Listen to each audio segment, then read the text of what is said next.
নমস্কার। আমি ডক্টর সঞ্জীবন ঘোষ। আমি Neotia Bhagirathi women and child care centre new টাউনে কনসালট্যান্ট পিডিয়াট্রিক কার্ডিওলজিস্ট। আজকে আমার সাথে উপস্থিত হয়েছেন ডক্টর নীলাঞ্জন দত্ত।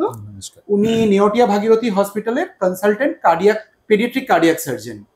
আজকে আমরা নিওনেটাল কার্ডিয়াক সার্জারির বিষয়ে কিছু আলোচনা করব। ডক্টর নীলাঞ্জন দত্ত, প্রথমে আপনাকে স্বাগত জানাই। Thank you. আপনি আমাকে একটা কথা বলুন, নিওনেটাল কার্ডিয়াক সার্জারি কোন কোন কন্ডিশনে আমাদের, মানে একটা বাচ্চাকে নিওনেটাল কার্ডিয়াক সার্জারি বা একটা সদ্যজাত বাচ্চা যার বয়স 28 দিনের নিচে, তাকে আমরা মেনলি নিওনেট বলি, কোন কোন কন্ডিশন হয় যেখানে আমাদের একটা বাচ্চাকে ওপেন হার্ট সার্জারি বা সার্জারি অফার করতে হয় যেখানে তার বয়স 28 দিনের কম? কিছু কন্ডিশন যদি আপনি আমাদের বলেন। তো থ্যাংক ইউ, নমস্কার।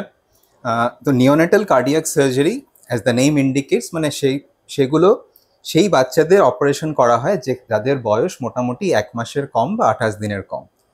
তো fortunately the list of cardiac surgery যেগুলো আমরা নিওনেটাল পিরিয়ডে করি সেটা খুব একটা লম্বা নয়, জাস্ট 4-5টা কন্ডিশন আছে। তার মধ্যে প্রথম যেটা কন্ডিশন সেটাকে আমরা বলি টিএপিভিসি। টিএপিভিসি মানে আমাদের হার্টে দুটো লাংস থেকে 4টা আর্টারি বা ভেইন, যেটাই আপনারা বুঝে নিন, সেটা এসে হার্টের লেফট সাইডে ওপেন করে, সেটা লেফট সাইডে ওপেন না করে রাইট সাইডে আসছে। সো এইটা একটা খুব common neonatal cardiac surgical emergency, যেটা যদি ডায়াগনোসিস হয় then it should be done during the neonatal period as and when it is diagnosed. Number 2 হচ্ছে আরেকটা কন্ডিশন যেটাকে আমরা বলি transposition of the great artery. Transposition of the great artery বা TGA কথাটা অর্থটাই হচ্ছে যে আমাদের হার্ট থেকে দুটো ধমনী বেরোয়, একটা আর্টারি যায় দুটো লাংসে, আরেকটা আর্টারি যেটা বেরোয় সেটা পুরো বডিতে সাপ্লাই করে। সেটা যদি উল্টো হয়, মানে যে আর্টারিটা ডান দিক থেকে বেরোনোর কথা সেটা ডান দিক থেকে না বেরিয়ে বাঁ দিক থেকে, আর অন্যটা ডান দিক থেকে বেরোচ্ছে। So this is also another situation which needs to be tackle within 21 to 30 days of life. আরেকটা যেটা কন্ডিশন আমরা যেটা বলি সেটা হচ্ছে coarctation of the aorta. Coarctation of the aorta means similarly আমাদের হার্টের বাঁ দিক থেকে একটা ধমনী বেরিয়ে পুরো বডি সাপ্লাই করে, সেই ব্লাড ভেসেলটা যদি কোনো জায়গায় খুব ন্যারোয়িং থাকে এবং সেই ক্ষেত্রে যদি হার্টের উপরে সেটার কোনো অ্যাডভার্স আউটকাম হয়, তাহলে সেই ধরনের অপারেশন ইউজুয়ালি নিওনেটাল পিরিয়ডে করতে হয়। যদিও আজকাল সেই অপারেশনটাও যা ইন্টারভেনশনাল কার্ডিওলজিস্ট, মানে অপারেশন ছাড়াও তারা বেলুন দিয়ে সেটাকে ডাইলেট করে ফুলিয়ে দিতে পারে, যাতে অপারেশনটা ওই সময় না করে পরে করতে হয়। হয়তো অপারেশনটা করতে লাগবেই 100%, কিন্তু হয়তো আমরা ওই সময় না করে আমরা পরে গিয়ে সেই অপারেশনটা করছি। আরেকটা যেটা কন্ডিশন সেটাকে আমরা বলি একটু রেয়ার কন্ডিশন, সেটা হচ্ছে আমরা বলি হাইপোপ্লাস্টিক লেফট হার্ট সিনড্রোম। তার অর্থ হলো যে হার্টের বাঁ দিক থেকে যেসব স্ট্রাকচার্স বেরোচ্ছে বা যে কোনো স্ট্রাকচার যেগুলো হার্টের বাঁ দিকে থাকে, সব স্ট্রাকচারগুলো একটু ছোট ছোট স্ট্রাকচার।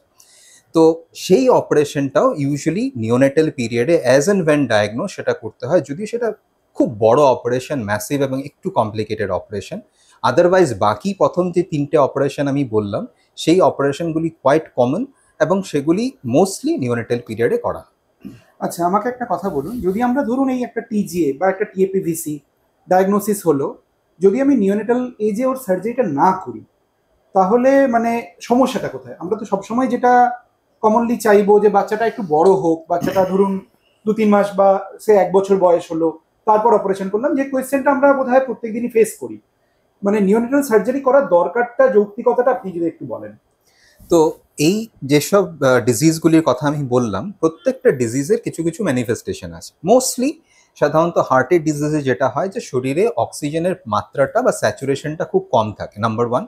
অ্যান্ড নাম্বার 2 হচ্ছে যদি আমরা অপারেশন না করি, আস্তে আস্তে কি হয়, এইসব কন্ডিশন থেকে লাংসে কিছু এফেক্ট হয়, লাংসের প্রেশার এগুলো বাড়তে থাকে এবং একটা টাইম আসবে সেই টাইমের পরে অপারেশনটাই আর করা যাবে না। সো এই অপারেশনগুলি যদি আমরা না করি, সো আইদার ওই চাইল্ডটা ইনঅপারেবল হয়ে যাবে, মানে সেই অপারেশনটা যদি আমি মনে হয় আমি 2 মাসে গিয়ে করব, যে বাচ্চাটার এখন ওজনটা একটু কম আছে, 3 কিলো আছে, 2 কিলো আছে, let him grow till 5 kilo 4 kilo, in that case we are going to lose the bus এবং অপারেশনটা আর হবে না এবং সেই ক্ষেত্রে বাচ্চাটা will live with that disease and of course তার লংজিভিটি খুবই কম হবে। অনেক ক্ষেত্রে হয়তো বাচ্চাটা সার্ভাইভও করবে না। এক্স্যাক্টলি। আমরা একটা অত্যন্ত গুরুগম্ভীর আলোচনা করছি আজকে। মানে আমাকে একটা কথা বলুন, ধরুন আমার কোনো একটি বাচ্চার এরকম একটা ডায়াগনোসিস হয়েছে, তার পেরেন্টসদের খুব কমন যে কোয়েশ্চেনটা হবে যে আউটকামটা কি, after surgery what is the outcome, মানে বাচ্চাটা কি সার্ভাইভ করবে, ধরুন যদি সার্ভাইভ করলো তার লং টার্ম আউটকাম কি, ও কি একটা ইন্ট্যাক্ট সার্ভাইভাল পাবে নাকি লিমিটেশনস থাকবে ওয়ার্ক ক্যাপাসিটি, বা আপনি যদি এই ওভারঅল মানে ইমিডিয়েট সার্জিক্যাল আউটকাম এবং লং টার্ম প্রগনোসিস নিয়ে কিছু বলেন।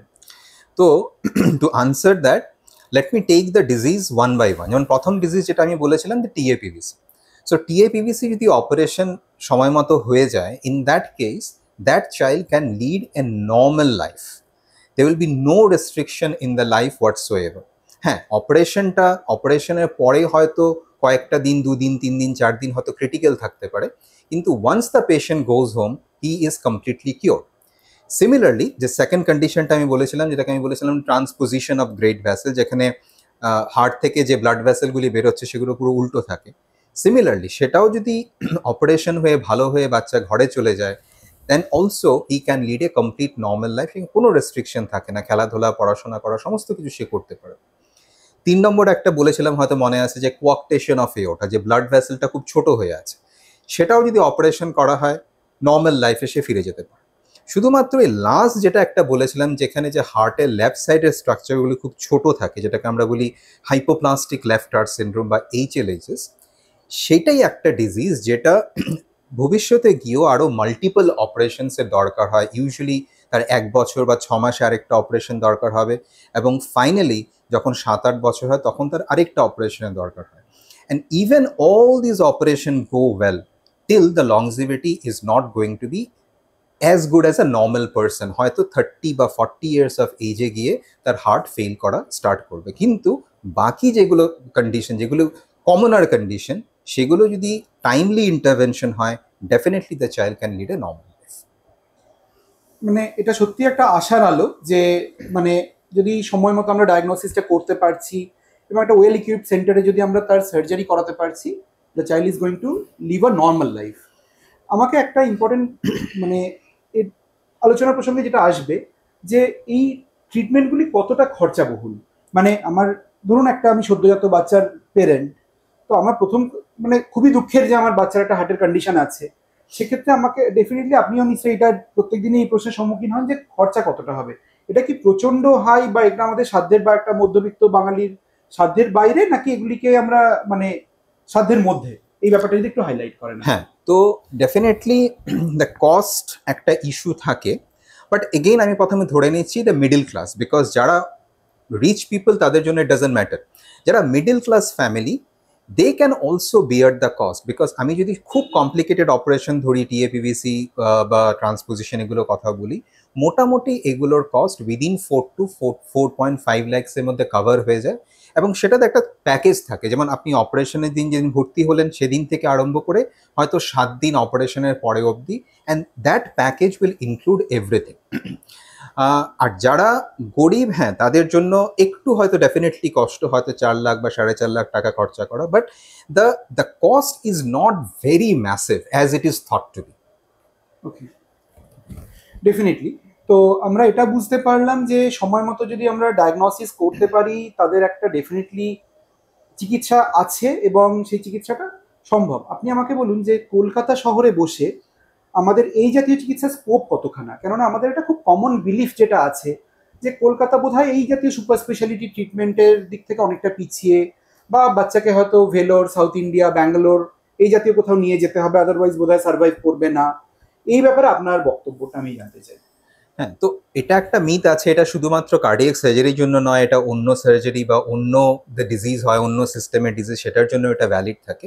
তবে এইটুকু আমি বলতে পারি উইথ দ্য অথরিটি যে যেসব ডিজিজের আমরা আলোচনা করলাম, probably these are the most severe kind of A heart disease, এবং এই সবগুলো ট্রিটমেন্টই কলকাতায় বসে কলকাতার বুকে করা সম্ভব with almost equal rate of success.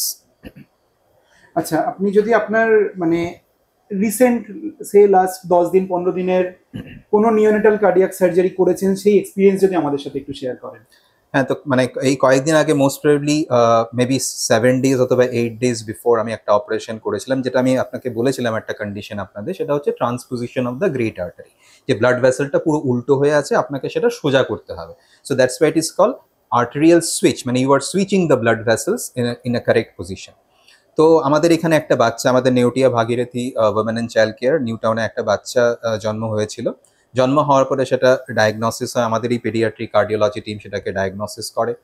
Diagnosis করার পরে থার্ড ডে অফ এ লাইফে একটা প্রসিজিয়ার থাকে যেটাকে আমরা বেলুন এট্রিয়াল সেপ্টস্টমি বলি, সেই প্রসিজিয়ারটা করা হয়। That procedure is done to increase the oxygen saturation and also to buy some time before the operation is done.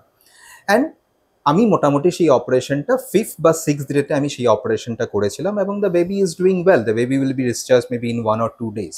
So আমাদের এখানে সবই এক্সপার্টাইজ, যা যা দরকার সমস্ত কিছুই আছে, এবং যখন পেশেন্ট আমাদের কাছে আসে যতটুকু আমরা পসিবল ততটুকু আমরা হেল্প করি।